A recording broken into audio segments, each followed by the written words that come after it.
এবার নজর রাখছি ভারত এবং বাংলাদেশের বাণিজ্যিকের সম্পর্কে, কারণ ভারতের সঙ্গে বর্তমানে বাণিজ্যিক অসাম্য দূর করতে সক্রিয় বাংলাদেশের প্রধানমন্ত্রী তারেক রহমান, এবং সে দেশের জাতীয় সংসদের অধিবেশনে এই কথাই জানিয়েছেন তারেক মন্ত্রিসভার বাণিজ্য মন্ত্রী। অন্যদিকে রফতানি অঙ্ক বাড়াতেও কিন্তু রীতিমতো মরিয়া এখন ঢাকা। জানবো বিস্তারিত, সঙ্গে যুক্ত হয়েছে প্রতিনিধি সৌম মুখোপাধ্যায়। সৌম, ভারতের সঙ্গে বাণিজ্যিক ভারসাম্যহীনতা দূর করতে এবার সক্রিয় বাংলাদেশ, কি জানতে পারছো? বাংলাদেশ এবং ভারতের মধ্যে এর আগেই কম্প্রিহেনসিভ ইকোনমিক পার্টনারশিপ এগ্রিমেন্ট সেটা হয়েছিল, যেটাকে আদতে দ্বিপাক্ষিক মুক্ত বাণিজ্য চুক্তি বলা হচ্ছে। এর মাধ্যমে ভারত এবং বাংলাদেশের মধ্যে যে বাণিজ্যিক অসাম্য সেটা দূর করার একটা প্রক্রিয়া চালু হয়েছিল, কিন্তু গত কয়েক বছর ধরে সেই প্রক্রিয়া স্থগিত ছিল। সেই বাণিজ্যিক অসাম্য দূর করতেই সক্রিয় হয়েছে বাংলাদেশের প্রধানমন্ত্রী তারেক রহমান। বৃহস্পতিবার বাংলাদেশের জাতীয় সংসদের অধিবেশনে এই বিষয়টি প্রকাশ্যে এনেছেন তারেক মন্ত্রিসভার বাণিজ্য মন্ত্রী খন্দকার আব্দুল মুক্তাদির। লিখিত বিবৃতি দিয়ে তিনি দাবি করেছেন যে বাংলাদেশ এবং ভারতের বাণিজ্যের ক্ষেত্রে ভারসাম্যহীনতা দূর করতেই আমদানি নির্ভরতা হ্রাস এবং রপ্তানি বৃদ্ধির লক্ষ্যে প্রধানমন্ত্রী তারেক সরকার কম্প্রিহেনসিভ ইকোনমিক পার্টনারশিপ এগ্রিমেন্ট বা ইপিএ কার্যকর করতে উদ্যোগী হয়েছে, এবং সেই জন্যই কিন্তু সেই অনুযায়ী প্রক্রিয়া চালু হয়েছে। তবে জাতীয় সংসদের যে প্রশ্নোত্তর পর্ব, সেখানে বাংলাদেশের বাণিজ্য মন্ত্রী মুক্তাদির তিনি হাজির ছিলেন না। তার হয়ে লিখিত বিবৃতি পাঠ করেন বাংলাদেশের বাণিজ্য প্রতিমন্ত্রী শরীফুল আলম।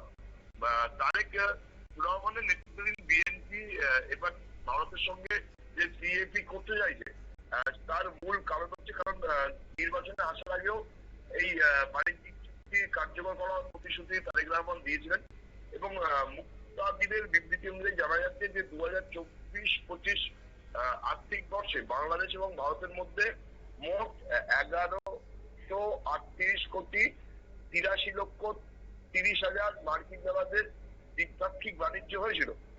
তার মধ্যে বাংলাদেশ রপ্তানি করেছিল ভারতে 176,42,30,000 ডলারের পণ্য।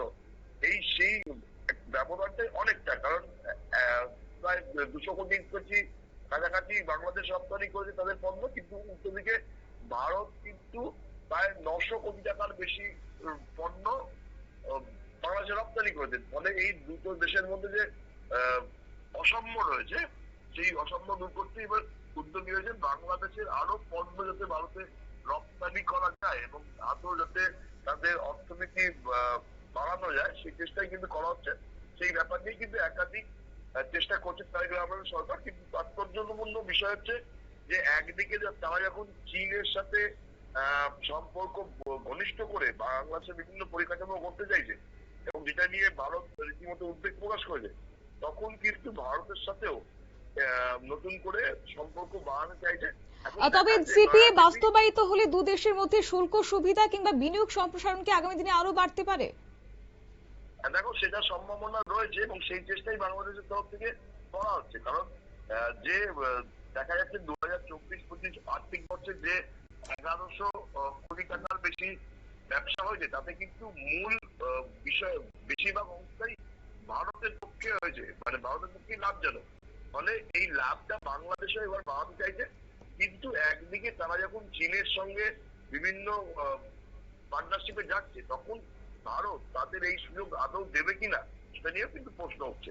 শতাব্দী, ধন্যবাদ। অর্থাৎ দীর্ঘদিনের বাণিজ্যিক ঘাটতি কমাতে এবং রফতানির পরিমাণকে বাড়াতে এবার বিশেষ করে গুরুত্ব দিচ্ছে দ্বিপাক্ষিক আন্তর্জাতিক সহযোগিতা, আর সেই নিরিখে এবার আলোচনায় বসেছে সিইপিএ। নিয়ে নিচ্ছে ছোট্ট একটি বিজ্ঞাপন বিরতির, সঙ্গে থাকুন।